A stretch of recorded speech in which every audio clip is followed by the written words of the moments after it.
guys, it's Kelly Latevola here, and I am absolutely thrilled to be guest designing for Simon Says Stamp today.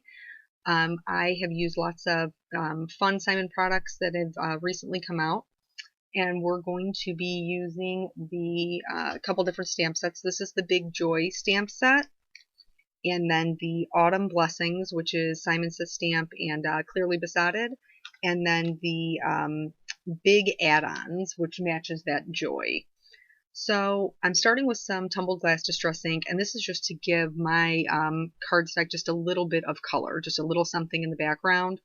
And you can see me like tapping it off on my Ranger craft mat, and that's because I'm starting in the center of the paper, and I don't want like a big blotchy square, so I was just trying to rub some of it off.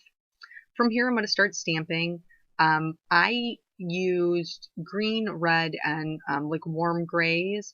I don't own the Simon Says Stamp ink colors that match this, but I can tell you that it's comparable. This green is comparable to their green apple. And I'm doing second generation stamping with this wreath because we're going to be doing some shading with our Copics.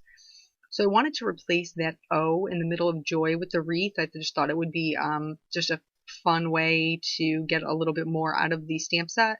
So I have a mask here, and I'm going to, which I just made out of a Post-it note, I'm going to mask off the O and ink up my Y with Memento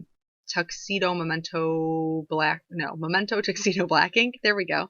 And I'm going to stamp that down. I'm going to clean it off. I'm going to move the Joy over because there wasn't enough room for that wreath to fit between the J and the Y. So I'm going to put that mask back in place, ink it up, make sure everything's all cleaned and nice so we don't ruin our card base, and then stamp down that J. And from here, we're going to go ahead and, oh, I trimmed it down. Let me tell you why I trimmed it down. The Y is wider than the J. So I knew that there was going to be a little room for error for lining it up, which is no problem. I just stamped my Y first, so that way I would just have to trim one side of it. Here I'm using like a warm gray, lightish brown color, which is pretty comparable to Simon Says Stamp khaki color. And again, I'm doing it second generation. So I'm inking up my stamp, I'm stamping it off one time, and then I'm stamping the lighter impression onto my project, the little pine cones. And then I also wanted to add in some berries, which this red is comparable to the lipstick red by Simon Says Stamp. So I'm using the full berries the first time around, and then stamping those. I stamped 3 of them. Everything was second generation stamping. Like I said, I knew I wanted just shading with Copics. And then I'm going to clean this stamp off really good with baby wipe, stamp it down a few times, make sure it's all cleaned up. And then I'm just going to use the corner of my ink pad to ink up 2 of those berries. And then I switched to actually just 1. So it's hard to ink up just 1 berry, but you can clean it up with a baby wipe. And this is just because I wanted my wreath to be a little bit fuller and have some more color in it. Sorry about my head there. It's difficult to get everything lined up appropriately and not have my big noggin in the way. So here I'm starting with some really light red colors, and I wanted to shade the berries so that it looked like my light source was in the top right hand side, so everything that's on the right will be a little bit lighter. And I'm just making little half moons on the left hand side of my berries, and it's going to give them a little bit of depth, you know, to make them really pop off of the page. So after I go through and I start with my lightest color and work out to my darkest, and then I'll go back in reverse from darkest to lightest, and then just finish it off with a coat of my lightest color to make sure my shape stays intact. From here, I'm going to be using some E40s to do the pine cones. And it's hard to see, I know, in the video because the image stamping is so light. But I'm just basically taking my lightest marker and going over all of the areas that are stamped. I am being careful to make sure that I leave those highlights, the natural highlights that the stamp has, because it's going to be important so that you have breaks in your pine cones, and you don't want it to be just one dark blob. So I'm just going through, and I'm really not being very particular about where my shading goes. Pine cones, they have a very rough texture. It's not anything that's going to be smooth. So I'm just making little feathering marks here and there so that there is, some color buildup. And, I kind of treat it the same way I treat wood. Like wherever the shading landed, it landed, and I was fine with it.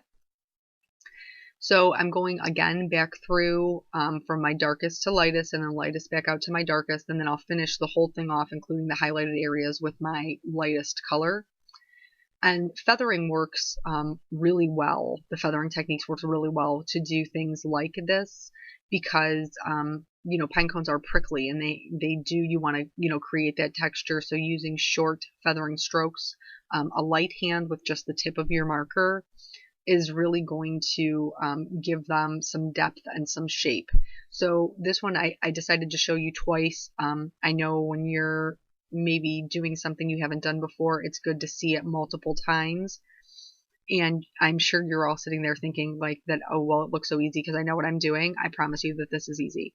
Just stamp them and start making little hash marks in the same shape that's already stamped down there, and you will come out with beautiful pine cones. It's really quick and simple, and you can get some really good results with just those little flicks of marker.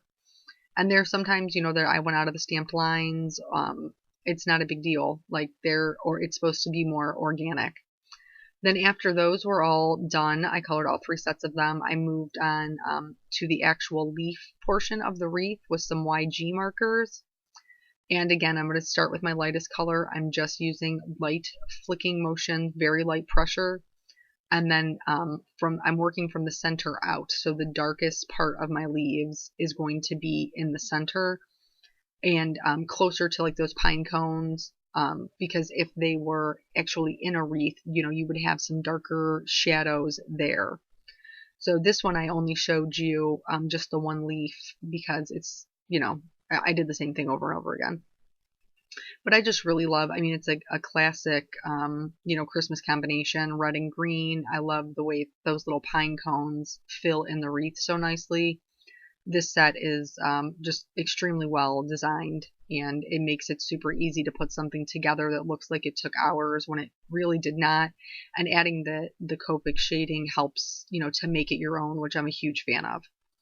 So that's basically the wreath. I wanted those letters to pop a little bit more, so I'm using the same red colors I used for the berries to go ahead and fill in the lettering. And like I said before, with the wreath, I wanted my shading to look like it was coming. My light source was in the top right. So I'm coloring my letters the same way. And I'm doing it again with the feathering technique.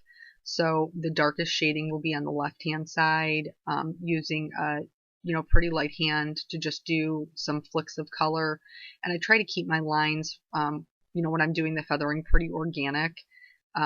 Just because if you make them, like line, half a centimeter line, half a centimeter line, half a centimeter, it starts to look very rigid, and you don't want anything like that. It just doesn't look natural.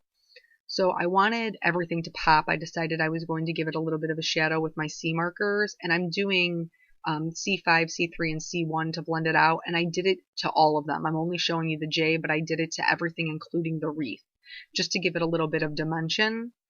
And then to bring in that blue that I had originally started with, I picked a BG marker and I outlined everything with the BG marker, even, the wreath leaves, all of that. And it just helps it to kind of pop off the page. I'm a big fan of outlining my images. So I do all of them after I stamp. And this thing, I don't even know how this got started, but I did it and I loved it, and then it started spreading like wildfire. So I stamped the Joy to the World, but the world part is kind of hard to read. I'm going to make it more legible by outlining the sentiment with my white gel pen. This just distinguishes it, and it almost gives it a look of a die cut, but it's all one layer. And I absolutely love that look, and it seems like a lot of other people do too, because I've seen it a bunch, which is awesome. So after I was done outlining that, I just took, I have a journaling pen. You can use a Copic multi-liner, whatever you have on hand that's going to give you good lines. And I outlined the J and the Y, and then I went over the to the world again just to clean up any areas where maybe my white gel pen got a little out of control. That's pretty much the card base. I picked out some Schoolhouse Red Simonson stamp paper, and I'm also working on the pre-made card base. They're A2 size. I love these things. I mean, it makes it super easy. All you got to do is fold it over, crease it with your bone folder, and you're good to go. I cut some red craft foam to go underneath my panel just to give it a little bit of dimension. It is an all one layer panel, but I kind of wanted it to have a natural shadow on top of that schoolhouse red. So I'm putting that onto the stamped piece, and then I'm going to mount that on top of the schoolhouse red panel. And like I said, it's an A2 size card, so it's 4¼ by 5½.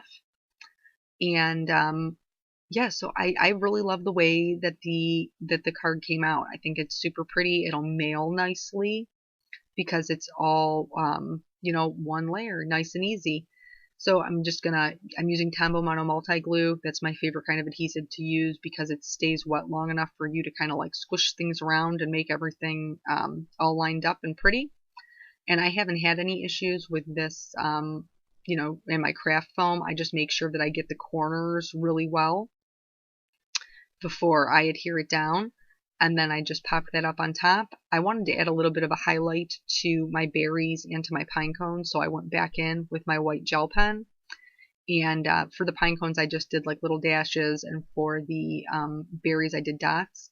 I added some clear Wink of Stella onto the letters and onto the berries just so that they would have some shimmer, because I think everything needs shimmer. And then, yeah, that's pretty much the card. So thank you so much for joining me, and thank you to Simon Says Stamp for having me, and I hope you guys learned something. I will see you later. Bye.